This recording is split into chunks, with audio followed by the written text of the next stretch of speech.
My brother's voice came through my phone speaker, low and casual. The way it always does when he thinks no one important is listening. She signed everything over, he was saying. She wanted the cash. She's not coming back until Thanksgiving at the earliest.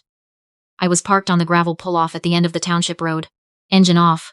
A Tim Hortons cup cooling in the cup holder. 3 hours from Toronto. 2 minutes from my grandmother's cottage. My grandmother's cottage. My cottage. The one my name was registered to at the Ontario Land Registry. The one whose property taxes I had paid every single year since she handed me the keys and said, quietly, that she trusted me more than anyone. Through the Ring app on my phone, I could see the back deck.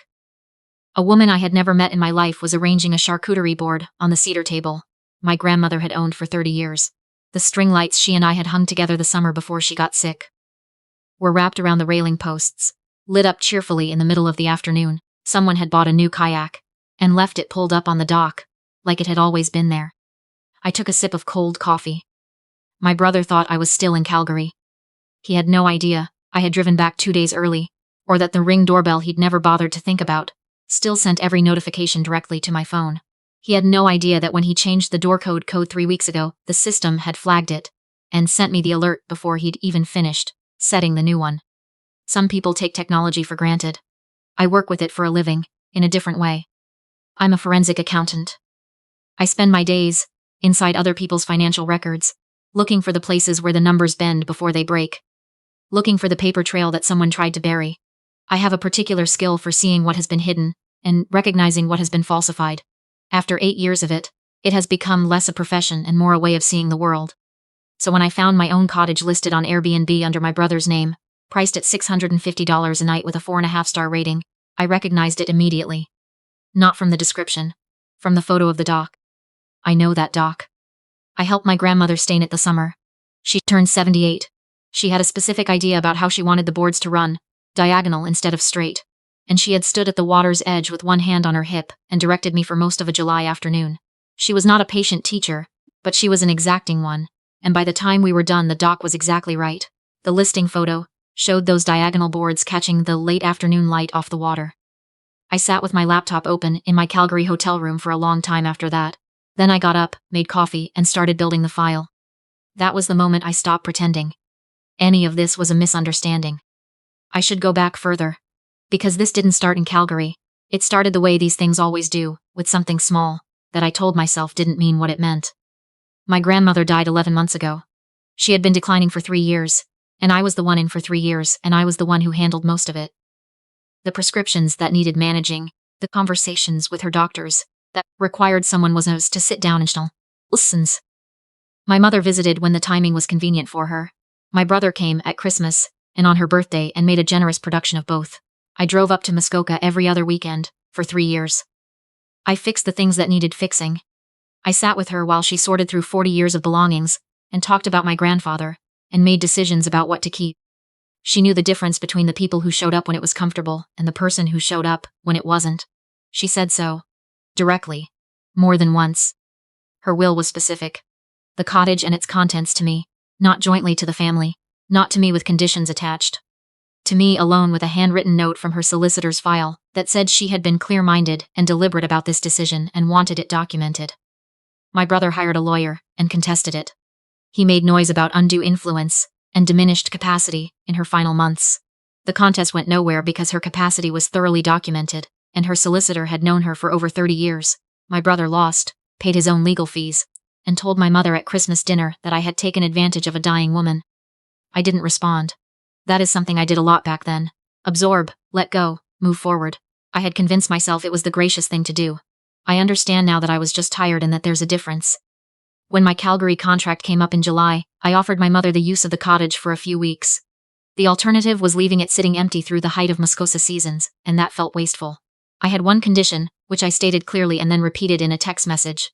No rental, no guests who weren't family, no listings, no platforms, nothing commercial. My mother agreed. My brother, who was apparently part of the plan from the beginning, texted me back that same afternoon. Relax. No one's going to rent your precious cottage. I screenshotted it the moment I read it. 6 weeks later I found the listing. 47 reviews. Primarily from the past 5 weeks. The host profile had my brother's first name and his photo. The property was described as a Muskoka lakefront retreat. At $650 a night, With the booking density I could estimate from the review dates and the calendar availability, he had taken in somewhere between $11,000 and $14,000. August in Muskoka is not cheap, and guests were apparently very pleased with their stay. I was doing that math in my head when my financial advisor called. She had received an automated query from the CRZ system. A new short-term rental income source had been registered against my social insurance number. She wanted to confirm I had opened an accommodation account recently. I had not. My brother had declared the Airbnb income under my SIN.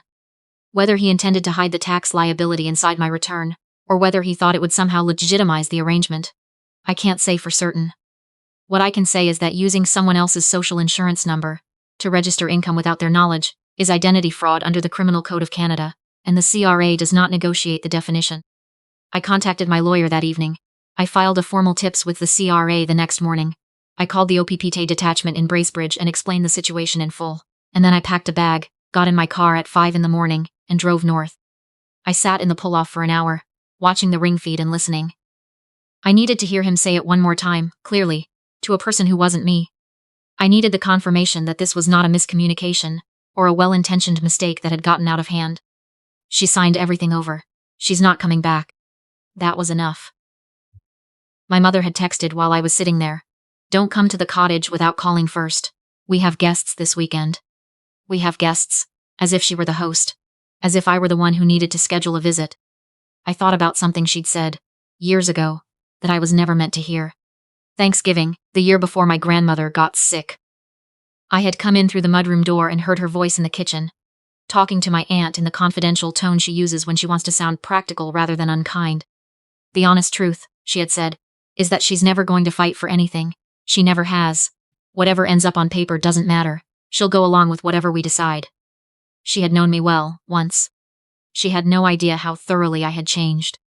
I put the car in gear and drove up the laneway. My brother was on the front porch when I pulled in.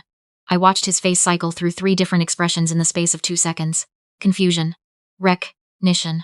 Something that tried to be irritation, but landed closer to dread.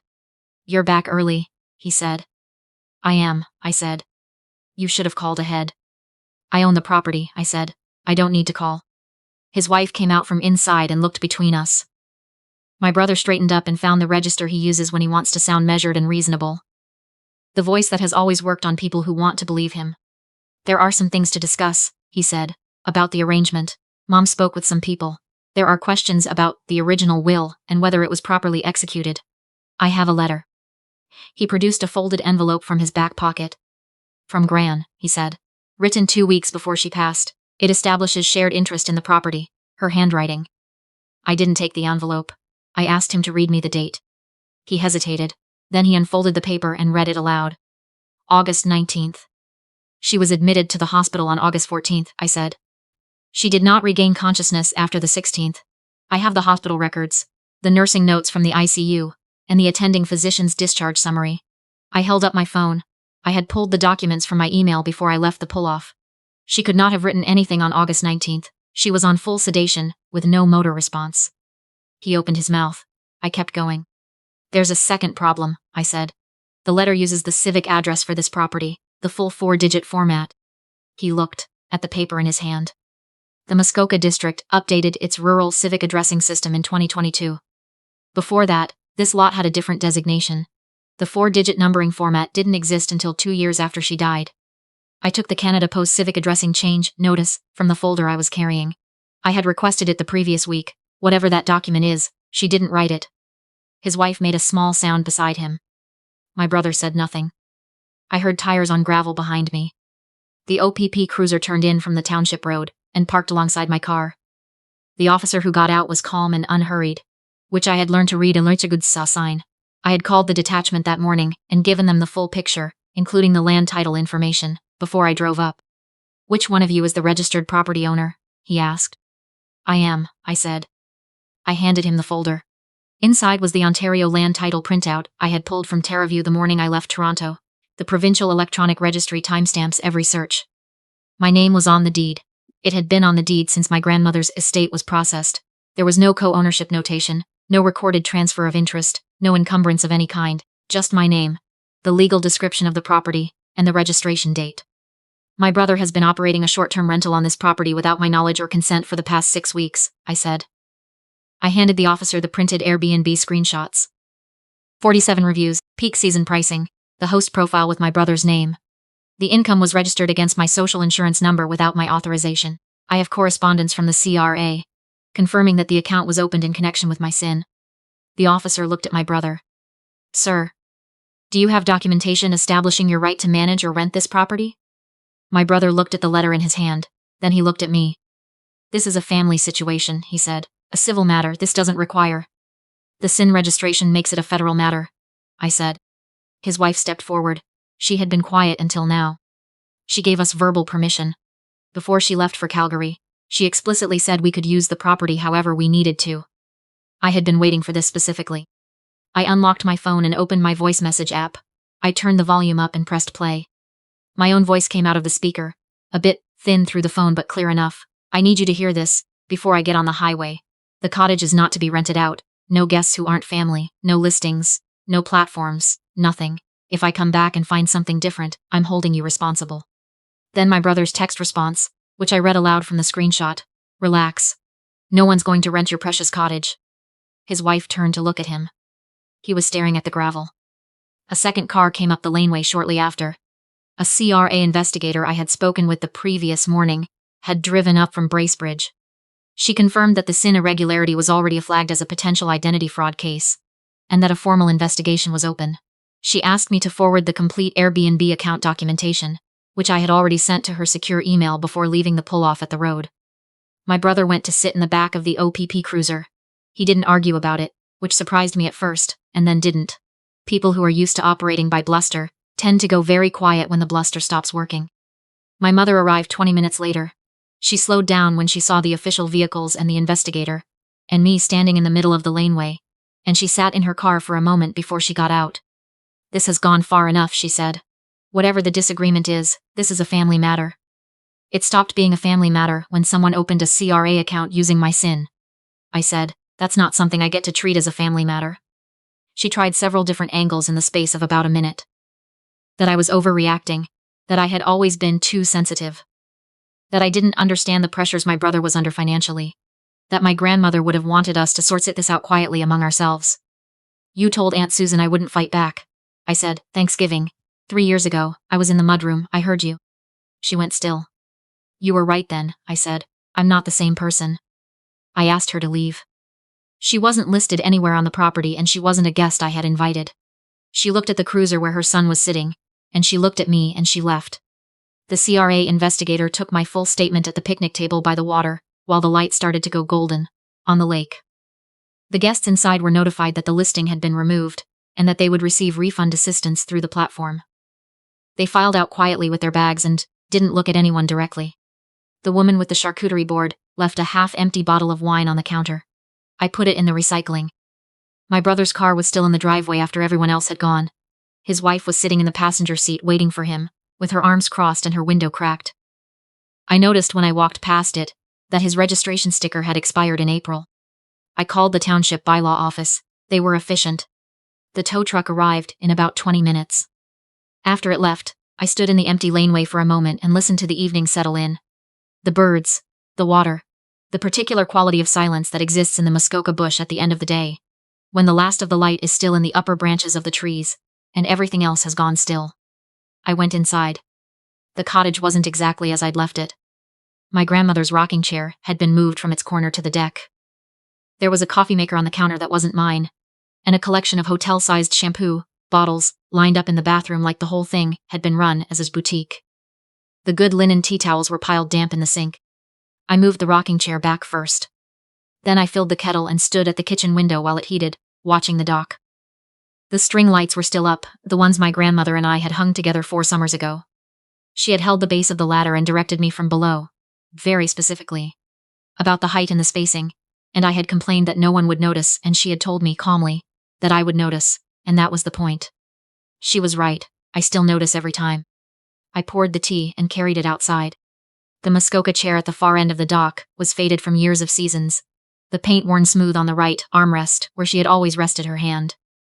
It was the chair she sat in every morning when she was well enough, watching the mist come off the water before the rest of the world woke up. She said the lake was quietest in the first hour of daylight, and that it was the only time she felt like everything was exactly the right size. I sat down in her chair. The lake was dark and flat, and the sky above the tree line on the far shore had gone deep pink at the horizon. A loon called from somewhere, out past the point, that long hollow sound that seems to travel through water instead of over it, the sound that belongs to this place more than anything else does. I had not cried once in the past 3 weeks, not when I found the listing, not when my financial advisor called, not when I sat in that hotel room in Calgary building the folder page by careful page. I don't think I had it in me, by then. I had put everything I had into being precise and patient and thorough, and there was nothing left over for grief. Sitting in her chair, in the quiet, I thought I might. But the feeling passed, the way feelings do, when you've finally stopped moving, and the thing you were bracing for is already over. I took a sip of tea. The loon called again, farther away this time, moving out toward the middle of the lake. I sat there until it was fully dark, and the stars came out over the water, and the only sounds were the small ones, the ones that had always been there. Then I went inside, locked the door with my key, and started unpacking.